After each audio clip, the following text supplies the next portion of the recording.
Everybody, welcome back to Wicked Good Sports, and welcome back to the Villa, hosted by Aaron. Aaron, how you doing? I'm doing well, Brian. I can't complain. It was good sports weekend for me. Yeah. So obviously, shout out to the New York Giants getting their groove back under Brian Daboll. Heck yeah. Um, just an amazing turnaround and a bright future, dare I say, Yep. for the Giants, who I think it's weird when they're not good. So it's kind of like the NFL's returning to normal. It's like, Yep. oh, okay, yeah, the Giants competitive. So Yep. congratulations there. But this show is, of course, about Aston Villa. Not the best start. Why don't you take it away with the FA Cup? Yeah. So we lost 2-1 against Stevenage, a League Two team. We came out scoring actually first in the first half, which is great. It happened to be Morgan Sanson who scored his first club goal, which is great. Great job for him. Proud of him. Yeah, that's good. Obviously, it meant nothing though because we lost. After all the praise that Robin Olsen received from Unai, he just said, "You know what? I don't need your praise. I'm going to send it right in the tank." And he practically gave up both goals. The one was a terrible pass to Dendonka, who got chomped up by the attacker, and he made a foul in the box, got a straight red. PK, the guy nailed it, and then later on it was off of a short corner. Nobody decided to wake up on defense, and they attacked the near post, and Robin Olsen, again, wasn't ready for it. So I don't think he'll see the pitch for a while. Yeah, probably not. They're unfortunate, and I know you said it's unfortunate to lose to a team that's below. Well, below. Yeah. Three divisions below. Oh man, that's not great. No. But hey, we talked football earlier. Any given Sunday, and that was that Sunday, unfortunately. Yep. But we got some better news. We'll switch it back to the Premier League. Against Leeds United. How'd that one go? That one was electric. I'd actually said, I don't know if it was on here or if it was on Swinging at Shins, but I was saying this game is going to be back and forth. This game will have goals, and this game will be just high tempo the whole time. And that's exactly what happened. Just because that's how Leeds play, and Villa just played how the other team ends up playing. So it was a back and forth game. Villa did score in the first half, 2.5 minutes into the match. So Leon Bailey, who's my current jersey I'm wearing right now, decided to step it up and fire in, a left-footed shot. And it was gorgeous. He couldn't take it away from him. From there was a PK shout. Leeds had a set piece, and they did the whole what the heck was it? The Netherlands against Argentina. Do you remember that set piece? So they did that to them. Okay. And one of the player that received the ball was there, grappled by Douglas Luiz. I personally, yes, he had his hands on him. Okay, that's probably something you don't really want to do in the box. But I also thought kind of went down a little easy, and VAR kind of agreed with me on that too. They didn't give him the PK. If I was a Leeds fan, I'd probably feel a little bit hard done by it. Especially, I don't know if you caught the highlights too. I think there was like 3 times where VAR intervened in this game. Which is not that common, right? Not really, not this day and age. Like 2 is pretty average, 3 is above, 4 is a lot kind of deal. Okay. Let's see. There was a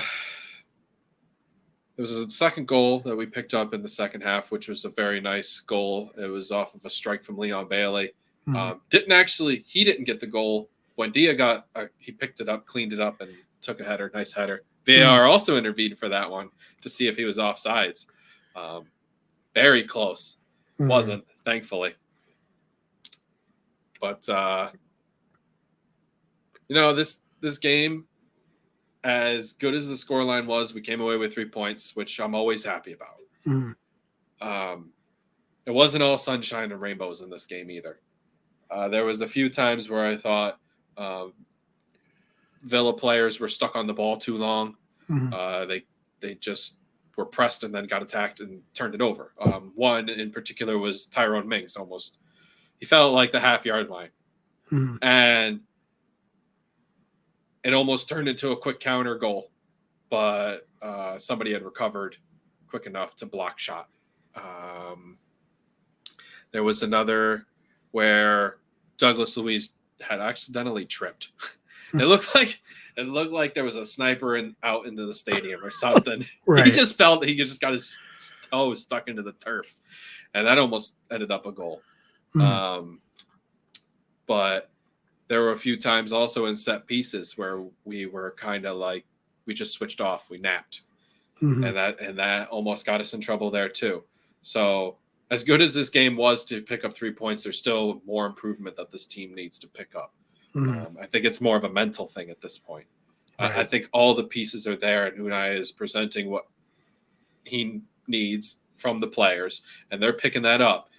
But like some coaches have said and told me, I could teach you physical things, but I cannot teach you the mental aspect of the game. Right. You have to pick that up. Yeah, you have to decide to embrace it. Right. Man of the match. I actually kind of want to do like a 3-star thing, like hockey does, because it was like I couldn't pick this particular game because a lot of players played well, but I think 1 star would be Boubacar Kamara. He played extremely well. He is actually the guy who got the assist for Leon Bailey. Emi Martinez would be my 2-star dude because he made some incredible saves. There were some where like Leeds players were like, "Oh, how did I not score?" That kind of deal. Yeah. And then 3-star would be Leon Bailey. He'd be my man of the match. He was so influential throughout the whole game. He was just tearing up. I'm not going to think of the Leeds player, but he was just tearing up his right side. It was crazy. So yeah, I like that. I like that. Maybe we can make that a recurring thing. I mean, it's your show, so anything you want to do, you know. When it's easy like that, you know, it's not hard to pick 3 guys who are good. True. You don't want to force it, of course, at all. All right, so let's preview a little bit. Southampton coming up this Saturday. How are you feeling about that one? Well, they're 20th in the table. I was about to say they are the bottom. Yeah. So that's good. Yeah. I would like to think that, but we also lost to Stevenage, so and Southampton have this different. It is slightly different. I don't know, but Southampton liked to play up to competition, so I wouldn't be surprised if this game also ended up 2-1. But it's kind of one of those close 2-1 games. I mean, Southampton's probably going to come out swinging. Yeah, they have to. It is a dogfight from 14 through 20, separated by 2 points. That's it. That's crazy. So all of these teams are going to be fighting for their lives the last couple months of the season. Yep. So I'm expecting a win. If it doesn't happen, I will probably be in a bad mood. Yeah. So be ready for that in the next segment. If that happens, but hopefully that will not be the case. All right. All right. So what do you got for player transfers? So we've brought in 2 players so far. Alex Moreno from Real Betis. I'm not sure. I think it was an undisclosed amount, or it could have been like 13 million. Doesn't really matter. He actually got to play. He was a debutant for the Leeds game. Luka Dean went down with injury. From the 75 minutes that I saw of Moreno, was better than the 1 year that I've seen of Luka Dean. Okay. It was so good. He was passing well. And he's only had like maybe 5-6 days with the team. Right. Yeah.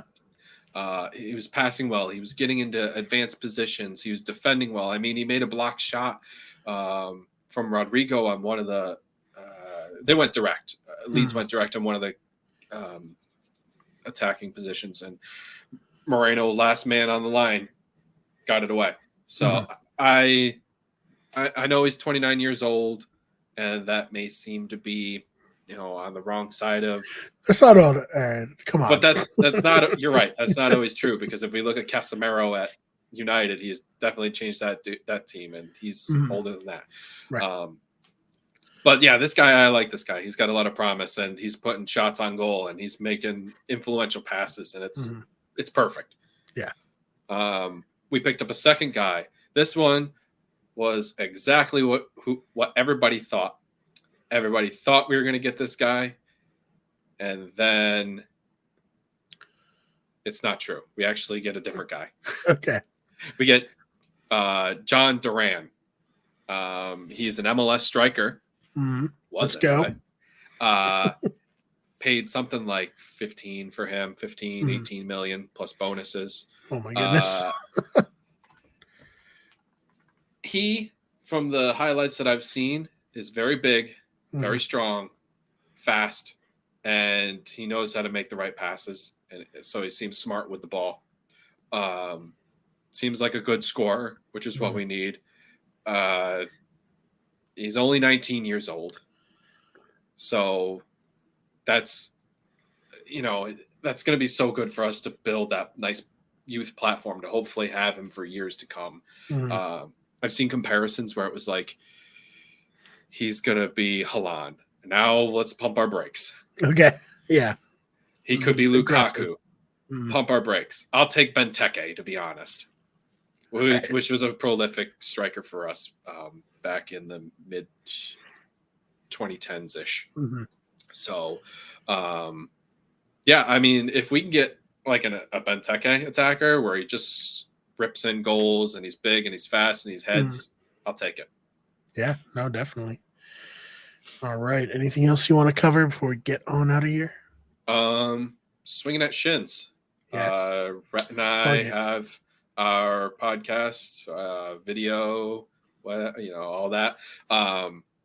And we discuss about the Premier League in a whole. I know he has the Way West Stand. I do the Villa, but now we do everything. So yeah. So if you liked this, you'll definitely like that, because this is way more in depth, and it's the whole league. So please go check that out. It's of course like the top link in the description at all times. Logo's up there. You got to keep the advertising going as we do these segments. It's the first Where You Get Sports segment, or Where You Get Sports product without me. So it's exciting to kind of like see it grow. So go out into the world. Yeah, exactly. So please go subscribe to that. And Aaron, anywhere people can find you online, anything like that? We're on Spotify. We're on Apple, I believe. We're on Stitcher. We're on YouTube. We're on Facebook, Instagram, TikTok. We're touching all the social medias and platforms. So, go chat with us. We'll respond most of the time, unless you're mean. And then, sometimes if you're mean. Leaving me a comment on this, I would definitely respond in kind. To the point where everyone's like, man, you can't do that. That's not how you grow. But yes, please go check out the show and all there. You can follow me on Twitter at @theFakeMar. That's BMA. Our channel is on Twitter at Wicked Good Sport, or NWG Everything. Instagram, Wicked Good Everything, and at Wicked Good Sports. Twitch at twitch.tv/Wicked Everything, and on TikTok, search Wicked Good Sports, search Wicked Good Everything. Aaron, thank you so much for your time. Thank you, Brian. And we'll see you all in the next one.